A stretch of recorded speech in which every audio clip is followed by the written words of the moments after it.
స్థాపించింది. 1947లో భారతదేశానికి ఎప్పుడైతే మళ్ళీ స్వాతంత్ర్య కాంక్ష మొదలైందో అప్పుడే కొత్త శకం ప్రారంభమైంది. ఆ రోజు నిత్య కాంతులు పెరిగాయి, కొత్త జీవితాలు చిగురించాయి, ఒక కొత్త శకం ప్రారంభమైంది. 1947 ఆగస్టు 15న మనకు స్వాతంత్ర్యం ప్రకటించింది బ్రిటిష్ ప్రభుత్వం. ఆనాడు మన తొలి ప్రధానమంత్రి శ్రీ పండిట్ జవహర్లాల్ నెహ్రూ గారిచే ఈ త్రివర్ణ పతాకం ఎగురవేయబడింది. ఈ త్రివర్ణ పతాకాన్ని భారతీయుల స్వేచ్ఛకు గుర్తుగా, ఆంగ్లేయుల బానిస పరిపాలనకు ముగింపుగా భావించారు. ఈరోజు మన దేశ సంస్కృతి గురించి పలు విషయాలు చెప్తారు. భారతదేశం తన ఉత్కృష్టమైన ప్రత్యేకమైన సాంస్కృతిక వారసత్వాన్ని తరతరాలుగా కాపాడుకుంటూ వచ్చింది. ఆక్రమణదారుల వలస వచ్చిన వారి సాంప్రదాయాలను కూడా తనపై మర్చుకుంది. భారతీయ సమాజము భిన్న భాషలతో, భిన్న సంస్కృతితో కూడిన భిన్న సమాజం. వివిధ మాట కార్యక్రమాలు దైనందిన జీవితంలో భావిస్తుంది. అన్ని సామాజిక ఆర్థిక వర్గాల్లోనూ విద్యను ఉన్నతంగా భావిస్తారు. సాంప్రదాయిక పవిత్రంగా భావిస్తారు, గౌరవిస్తారు. మన భారతదేశంలో సంస్కృతి మరియు గౌరవంగా సాధిస్తారు. మరొకసారి అందరికీ హృదయపూర్వక స్వాతంత్ర్య శుభాకాంక్షలు. ఈ అవకాశం ఇచ్చిన పాఠశాల యాజమాన్యానికి నా కృతజ్ఞతలు.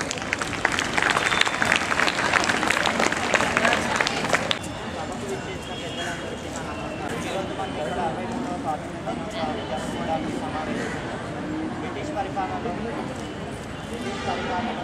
పరిపాలనలో బాగా చాలా బానిసలుగా ఉంటుంది, చాలా కష్టాలలో చాలా సమయంలో గాంధీజీ సర్దార్ వల్లభాయ్ పటేల్, సుభాష్ చంద్రబోస్ లాంటి ఎందరో స్వాతంత్ర సమయంలో తమ ప్రాణాలను అడ్డుపెట్టి ఎన్నోసార్లు జైలుకెళ్ళి చాలా ఉద్యమాన్ని చేపట్టి చివరికి ఆగస్టు 14 అర్ధరాత్రి 1947 సంవత్సరంలో మన దేశానికి స్వాతంత్రం తెచ్చిపెట్టారు. మహనీయులందరూ కష్టపడి సంపాదించి పెట్టిన స్వతంత్రం భారతదేశాన్ని ప్రగతిపథంలో నడపడానికి మనం భారతీయ పౌరులుగా మనకెన్నో కృషిని చేయాలనుకుంటున్నాం. వాళ్ళనే రేపటి పౌరులని నెహ్రూ గారు చెప్పిన నినాదాన్ని నేటి భారత్లే రేపటి పౌరులు అనే నెహ్రూ గారి నినాదాన్ని నిజం చేయాలి. ప్రతి ఒక్కరూ దేశం మన కోసం ఏం చేసిందని అనకుండా మనం దేశం కోసం ఏం చేశామని అనుకుంటే ఈ దేశం ప్రగతి మార్గంలో నడుస్తుంది. ప్రతి ఒక్కరూ ఇలా అనుకుంటే మన దేశం అభివృద్ధి దేశాల్లో ప్రథమ స్థానంలో నిలుస్తుంది. మన దేశంకి 63 ఏళ్ళు అయ్యాయి స్వతంత్రం వచ్చి, కానీ ఇంకా అభివృద్ధి దేశంగానే ఉంది, కానీ సంపూర్ణ అభివృద్ధి చెందిన దేశంగా అవ్వలేదు. దీనికి కారణాలు చాలా ఉన్నాయి.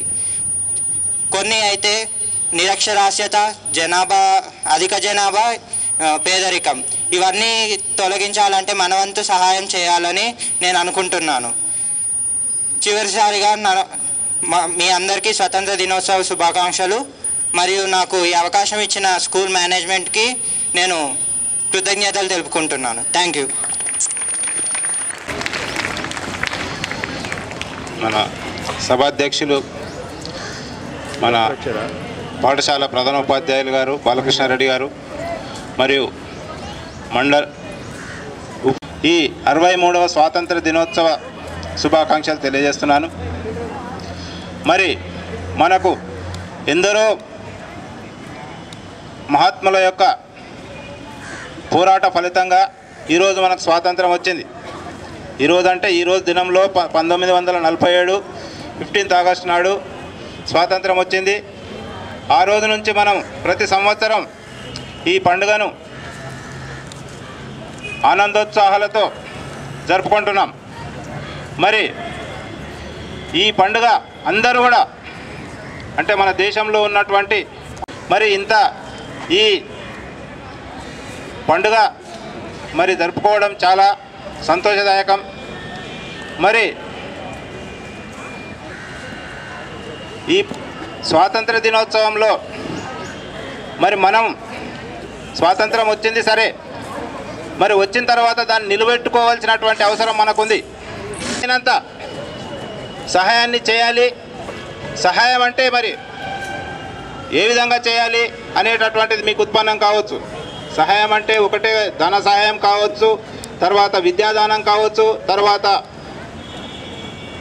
వేరే ఎవరైనా అనాశ్రయులైనటువంటి వారికి ఆధారం కల్పించడము, అటువంటి ఏదైనా సహాయాన్ని మన వంతు సహాయాన్ని మనం చేయాలి. మరి ముఖ్యంగా మీరు విద్యార్థులు ఏం చేయాలి? మీరు ఇక్కడ పాఠశాలలో చెప్పినటువంటి విషయాలన్నింటినీ కూలంకషంగా గ్రహించి వాటిని అమలుపరిచే విధంగా మీ యొక్క అలవాట్లను మార్చుకోవాలి. మరి ఇక్కడ నిష్ణాతులైనటువంటి ఉపాధ్యాయులు ఉన్నాము.